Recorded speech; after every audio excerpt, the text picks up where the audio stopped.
Hello, video शुरू करने से पहले स्पॉन्सर्स का आदर सम्मान करते हुए, क्या आप जापान हब्बा के बारे में जानते हैं? ये एक इवेंट है जिसको इंडिया और जापान के बीच कल्चरल एक्सचेंज को बढ़ावा देने के लिए एनुअली ऑर्गेनाइज किया जाता है बैंगलोर में। नाउ अगर आप बैंगलोर जाने लायक अमीर नहीं है हमारी तरह, तो दिल छोटा करने की जरूरत नहीं है, क्योंकि इस बार इवेंट को ऑनलाइन ऑर्गेनाइज किया जा रहा है, तो आप घर बैठे बैठे इस इवेंट को एंजॉय कर सकते हैं। 8, 9 और 10 अप्रैल को this event will take place. वैसे तो इसमें जापान और एनिमे से रिलेटेड बहुत सारे इवेंट्स एंड एक्टिविटीज होने वाली है, लेकिन आपके लिए जो स्टैंड आउट कर सकते हैं या जिनके लिए पहले से एंट्रीज देना जरूरी है, उनके बारे में मैं थोड़ा बता देता हूँ। पहला है cosplay event pop culture Hiroshima, और जैसा कि इसका नाम से जाहिर है, ये एक कॉस्प्ले इवेंट है जिसकी एंट्रीज आपको 5 अप्रैल तक देनी होंगी और विनर अनाउंसमेंट 8 अप्रैल को इवेंट के दौरान किया जाएगा। और जरूरी नहीं है कि कॉस्प्ले आप खुद से डिजाइन करें, आप खरीद भी सकते हैं, किसी से बनवा सकते हैं या पहले से रखे हुए कपड़ों को भी इस्तेमाल कर सकते हैं। और विनर्स में से 2 लोगों की टीम को जापान जाके फाइनल राउंड में कंपीट करने का मौका मिलेगा, वो भी free of cost, including travel, accommodation and food. And the second one is animethon, जो कि एक क्विज इवेंट होगा और इसमें आपके एनिमे के असीम ज्ञान को परखा जाएगा। तो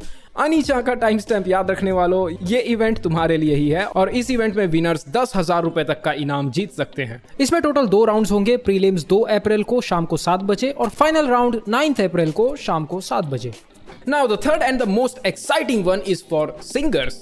It is the karaoke event. इस इवेंट में आप J-pop, एनिमे सॉन्ग्स और दूसरे जापानीज सॉन्ग्स गा सकते हैं और विनर्स इसमें भी टोटल 10,000 रुपए तक का इनाम जीत सकते हैं। ऑडियंस फेवरेट परफॉर्मेंसेस को अलग से प्राइजेस भी दिए जाएंगे। इसमें आप as a solo performer participate कर सकते हैं, जिसके लिए आपको 26 मार्च तक अपना एप्लीकेशन सबमिट करना होगा with a video and final performance will be on 10th April. In events में पार्टिसिपेट करने के लिए आप जापान हब्बा के ऑफिशियल लिंक ट्री पेज पर जाकर रजिस्टर कर सकते हैं और you can scan this bar code. और इंस्ट्रक्शंस को ध्यान से पढ़िएगा। इवेंट जापान हब्बा के ऑफिशियल यूट्यूब चैनल पर स्ट्रीम होगा 8th, 9th and 10th April को। For further information and updates के लिए you can stick to their Instagram page. Now let's move on to the video.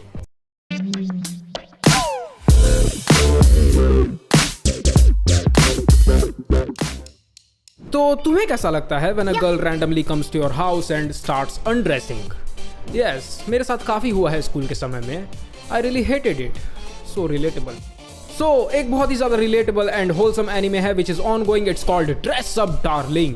और इस एनिमे के title में डार्लिंग शब्द सिर्फ इसकी होलसमनेस को एम्पलीफाई करने के लिए डाला गया है। The title itself is a bait. This anime works on the baiting formula. Baiting का मतलब होता है लालच, और इस केस में वाइफू का लालच। Everyone including me, हम सब जानते हैं कि हमने इस एनिमे को क्यों देखा। हाँ, कितागावा द मेन हीरोइन एक लौता रीजन है to care about this show. पर मैं जानता हूँ कुछ ऐसे भी लोग हैं जिनके पास एक नहीं बल्कि 2 रीजंस हैं इस शो को देखने के। I mean those 2 beautiful eyes. तो ये एनिमे एक्चुअली काफी ज्यादा अच्छा है। That's how I will sum up my opinion. Dress Up Darling एक slice of life comedy romance anime है, एंड जैसा कि मैंने पहले बताया है, the only reason I went into this anime was this girl Marin Kitagawa. She is beautiful, उसका design काफी ज्यादा अट्रैक्टिव है एंड जिसे देखकर ही आप बता सकते हो कि उसका कैरेक्टर किस तरह का है। चार्मिंग एंड वेरी प्रोएक्टिव, और ये कैरेक्टर हर एपिसोड में प्रेजेंट है। She is basically the tone of the show, fun और वाइब्रेंट। तो समझ आ गया सबको, कितागावा एक बहुत ही ज्यादा लाइकेबल कैरेक्टर है और उसे होना भी चाहिए, because she is the reason you and I started watching. Charming और प्रोएक्टिव होने के अलावा कितागावा की पर्सनैलिटी में और भी चीजें हैं, like sometimes she can be really cute, और उसका एक बहुत ही स्ट्रॉन्ग मोरल ग्राउंड भी है। वो दूसरों के लाइक्स, डिसलाइक्स, बिलीव्स और ओपिनियंस की रिस्पेक्ट करती है, a quality of a very mature human being. लेकिन मुझे अभी भी नहीं लगता कि ये इनफ है उसकी पॉपुलैरिटी को जस्टिफाई करने के लिए। On the other hand you have Gojo, इस शो का मेल लीड कैरेक्टर, जिसकी पॉपुलैरिटी कितागावा के आसपास भी नहीं ठहरती। But I dare say, if Kitagawa is the tone of the story, then Gojo is the story itself. देखा जाए तो इस स्टोरी का मेन कैरेक्टर गोजो ही है, लेकिन वो कितागावा जितना पॉपुलर नहीं है बिकॉज ऑब्वियसली वो एक लड़की नहीं है। Now to be honest, Dress Up Darling is not really a very amazing show. मैं जिसके बारे में बहुत ज्यादा बड़ी बड़ी बातें नहीं कर सकता। ये एक एनिमे है जो तब तक पॉपुलर रहेगा जब तक ये एयर होगा, और 1-2 महीने बाद तुम इसे भूल जाओगे। लेकिन every story has an idea, every story starts with an idea, and Dress Up Darling की स्टोरी का आइडिया ये है कि it is about the people who feel passionate about what they like and what they do. Basically hobbies. Dress Up Darling इन दो main characters के बारे में है, Marin Kitagawa and Wakana Gojo. Kitagawa is a fanatic, weeb, otaku, तुम्हें जो कहना है कह लो। उसे एनिमे देखना, गेम्स खेलना पसंद है and because of that she wants to cosplay. लेकिन उसके पास सिर्फ पैशन है, स्किल्स नहीं। डिजाइनिंग, सिलाई कढ़ाई जैसे कामों की उसे कोई नॉलेज नहीं है। And one day she finds this male boy using a sewing machine, Gojo Wakana. तो मैं इमेजिन करता हूँ कि गोजो का पैशन और उसकी हॉबी ज्यादा लोगों के लिए रिलेटेबल नहीं होगी, because he is not passionate about over saturated mediocrity. वो एक्चुअली पैशनेट है अबाउट हीना डॉल्स। अगर तुम बचपन से एनीमे देख रहे हो तो तुम्हें इतना तो पता ही होगा कि हीना डॉल्स क्या होती हैं। एटलीस्ट डोरेमोन के किसी एपिसोड में देखा होगा। हीना डॉल्स, हाँ ये वाली। गोजो उनको लेकर काफी ज्यादा फैसिनेटेड है, वो उन्हें बनाना चाहता है। He is learning how to make this hina dolls, but silently, दुनिया से छुपा कर। तो दोनों मेन कैरेक्टर्स की अपनी अपनी हॉबीज हैं और दोनों उन चीजों को लेकर काफी ज्यादा पैशनेट भी हैं, but their attitude is worlds apart. Gojo अपने पास्ट एक्सपीरियंसेस के चलते अपने हीना डॉल्स वाले पैशन को लेकर काफी ज्यादा इनसिक्योर और एंग्जियस है। वो अपनी हॉबी को लेकर किसी से खुलकर बात नहीं करता, उसे लगता है कि लोग उसे गलत नजरों से देखेंगे। On the other hand, कितागावा is just chaos. She cannot wait to show the world how amazing she is. Honestly, इंसान को ऐसा ही होना चाहिए, and that's why I think the story is about Gojo overcoming his anxieties. Now, about Kitagawa. कितागावा and Gojo का interaction इसलिए होता है because दोनों के इंटरेस्ट में कुछ तो सिमिलर है। सिंस गोजो डॉल्स डिजाइन करता है तो वो डॉल्स के लिए कपड़े भी डिजाइन करता है, and that's how things go on. Kitagawa becomes the cosplayer और model and Gojo becomes the designer. तो ये सुनकर कुछ और लगा। गोजो एक के बाद एक कॉस्प्ले डिजाइन किए जा रहा है। हाँ श्योर, उससे उसकी कुछ स्किल्स इंप्रूव हो रही हैं, बट काफी सारी और चीजें भी हैं जिन पर वो एक्टिवली प्रोग्रेस नहीं कर पा रहा है। एंड वो प्रोग्रेस तभी कर पाएगा जब कितागावा को ये चीज रियलाइज होगी। बट सो फार शो के अंदर इस इंपॉर्टेंट कंसर्न को कहीं भी नहीं उठाया गया है। आई थिंक शायद फ्यूचर के एपिसोड्स में इसे मेंशन किया जाए।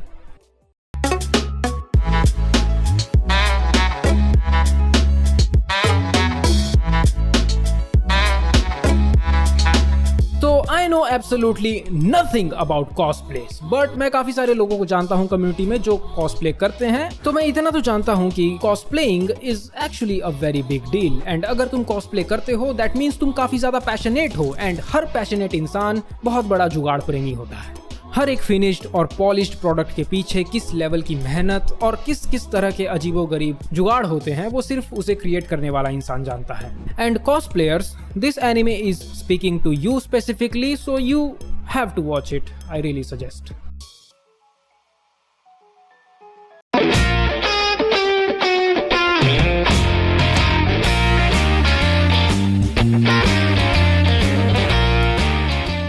तो मेन कोर्स मैंने आखिर के लिए बचा रखा है, and I know you are very excited because इंसान अपेरेंटली उन्हीं चीजों को लेकर एक्साइटेड होता है जो उसे कभी नसीब नहीं होती।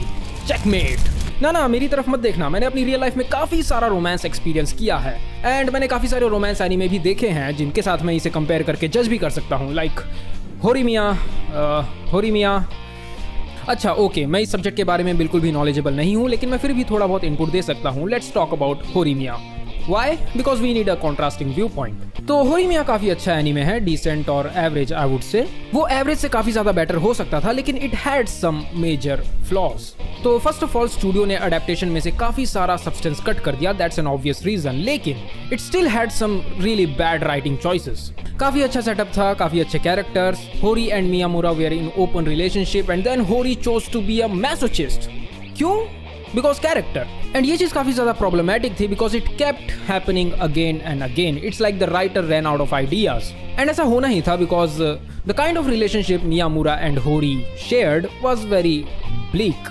एंड नहीं, मैं ये बिल्कुल नहीं कह रहा कि कोई ब्लीक रिलेशनशिप होना गलत बात है, मैं सिर्फ इतना कह रहा हूँ कि अगर आप रोमांस लिख रहे हो and you want to make it interesting, then तुम्हें सब्सटेंस ऐड करना चाहिए instead of some toxic character trait. Now Gojo and Kitagawa. So despite all the havas and fan service, the kind of romance this show delivers is actually really wholesome. Because यहाँ पर जो romance है it is not shallow और हाँ इसमें actual substance है। So unlike होरीमिया, dress up darling में अभी तक रोमांस पूरी तरह से डेवलप हुआ नहीं है। There is no confession yet.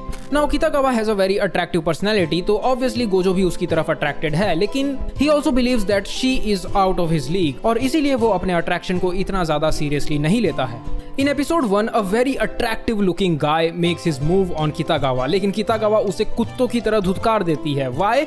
Because वो उसके एनिमे प्लशी टॉयज का मजाक उड़ाता है. But then in episode 4 और 5, she falls for Gojo. Why? Well, because Gojo ने उसके लिए cosplay डिजाइन किया. That sounds like slavery. Wait a minute.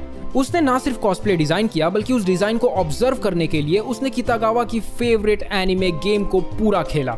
He appreciated her passion. That's a big reason, guys. इसको नोट डाउन कर लो, मैं तुम्हें tips दे रहा हूँ. And the second reason is that Gojo is a man of value. वो काफी ज्यादा focused है और वो नई चीजें सीखने से बिल्कुल नहीं डरता. चाहे तुम फिजिकली बहुत ज्यादा अट्रैक्टिव ना भी हो, लेकिन अगर तुम्हारे अंदर ऐसी सारी क्वालिटीज हैं, then it automatically makes you attractive. And the fact that Kitagawa falls for Gojo also proves that she is not a shallow character. And unlike other anime couples, these two are not just whining about each other. These two are not just validating each other's existence. Instead, वो दोनों साथ हैं because उन दोनों के interest align करते हैं. They are learning and they are growing together. Perfect modern romance.